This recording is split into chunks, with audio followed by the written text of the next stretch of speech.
It's a school night in late 1999 in a quiet suburb of Miami, Florida.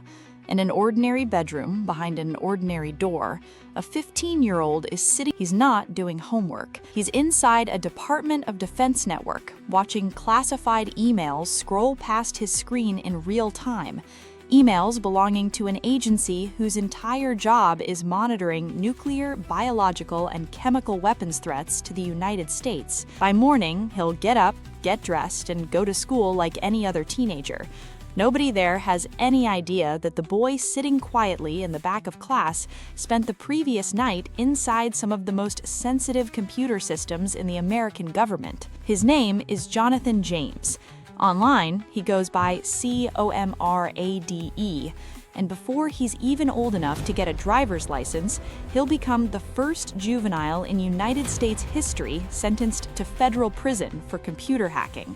Jonathan James grows up in Pinecrest, a small, comfortable community in Miami-Dade County. His father works as a computer programmer, and from an early age, Jonathan is surrounded by machines most kids his age never touch.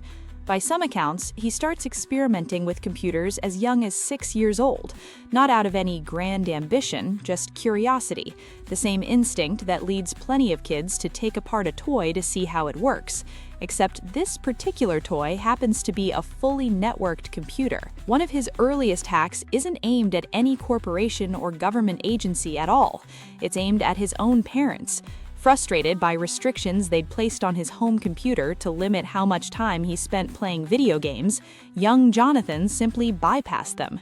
It's a small, almost cute detail in retrospect. The same skill set that will eventually put him inside NASA's servers starts out as a workaround to play a few extra hours of video games. As he gets older, that curiosity doesn't fade.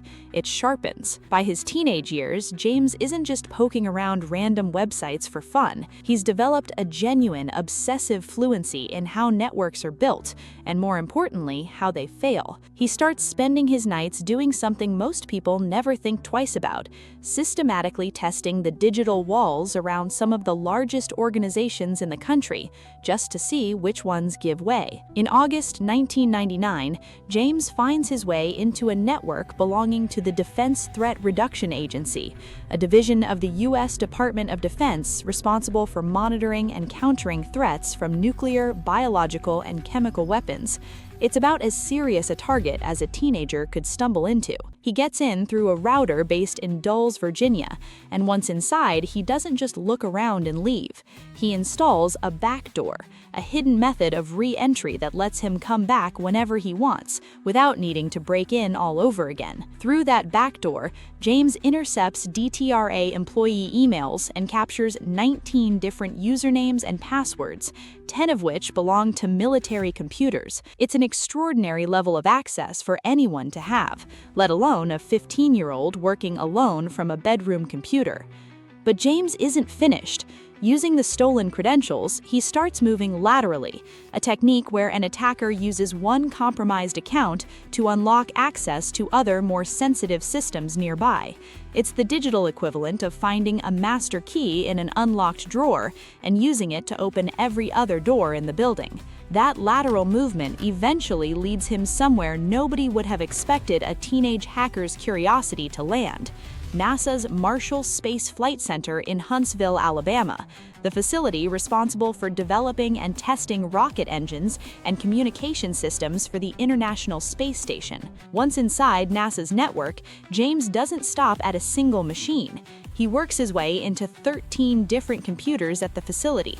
On one of them, he finds something extraordinary: source code for software controlling critical physical systems aboard the International Space Station, the code responsible for regulating temperature and humidity inside the station's living quarters, the actual environmental life support infrastructure keeping astronauts alive in orbit. He downloads it.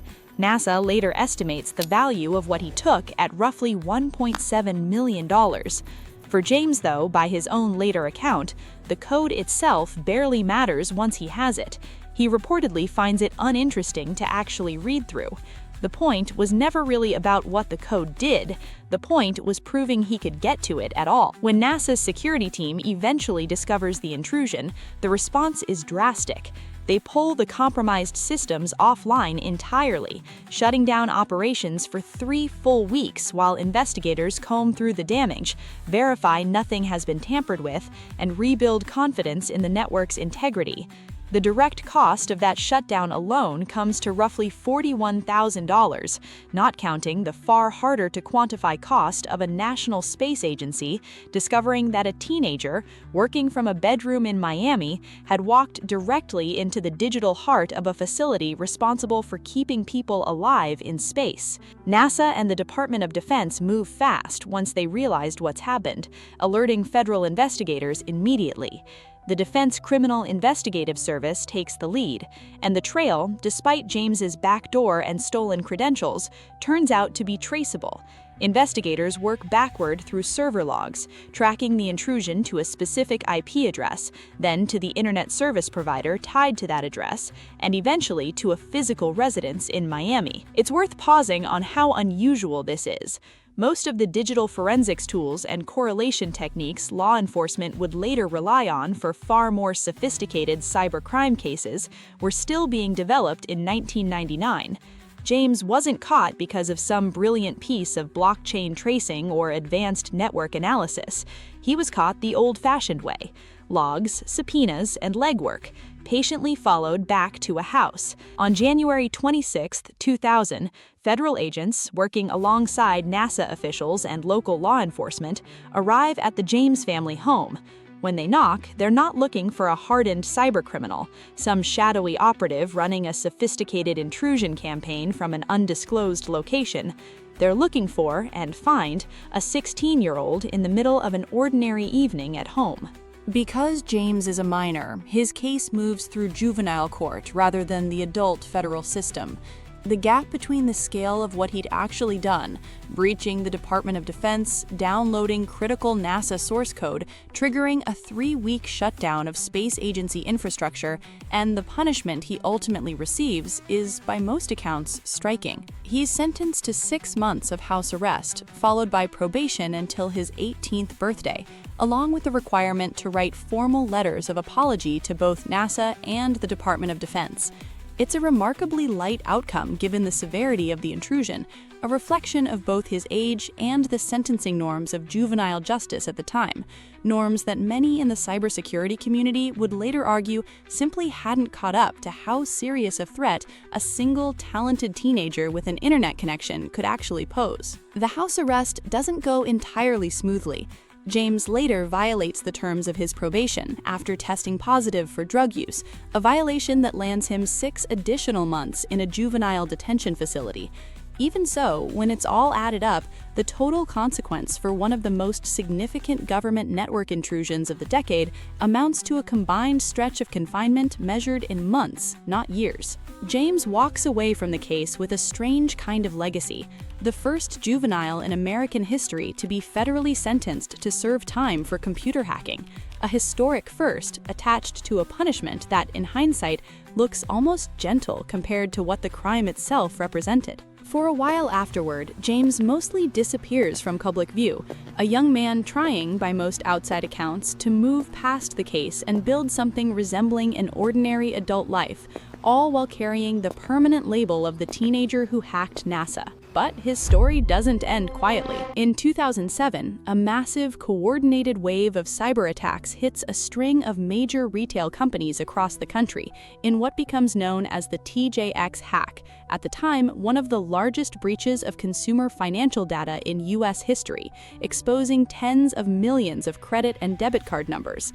It's an enormous, sprawling case, and federal investigators cast a wide net looking for anyone connected to the individuals responsible. Jonathan James, now in his early 20s with a well-known hacking conviction already on his record, ends up on that list. Agents investigate him in connection with the breach.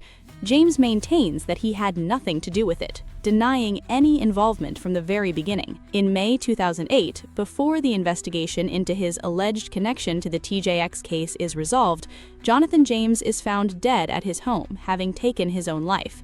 He was 24 years old.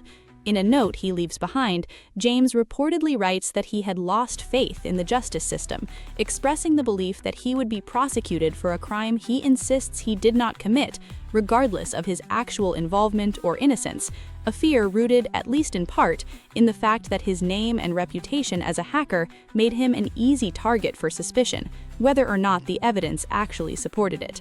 No conclusive evidence was ever made public directly tying James to the TJX breach. His case remains, even now, an unresolved footnote to a much larger story, a reminder that his hacking case never fully closed in more ways than one. More than 20 years later, Jonathan James's story still holds a strange, uncomfortable place in the history of cybersecurity. He wasn't a nation-state actor. He wasn't part of an organized criminal syndicate chasing a payday. He was a bored, brilliant teenager who wanted to know how far a persistent kid with a keyboard could actually get inside institutions most people assume are untouchable. The answer, it turns out, was farther than almost anyone expected.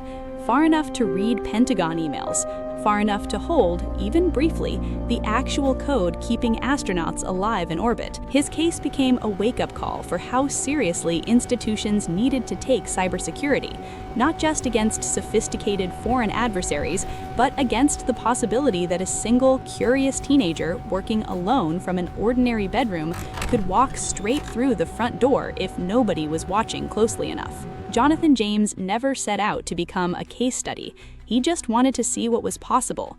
What he found, on the other side of that curiosity, turned out to be far bigger and, in the end, far heavier than he could have known.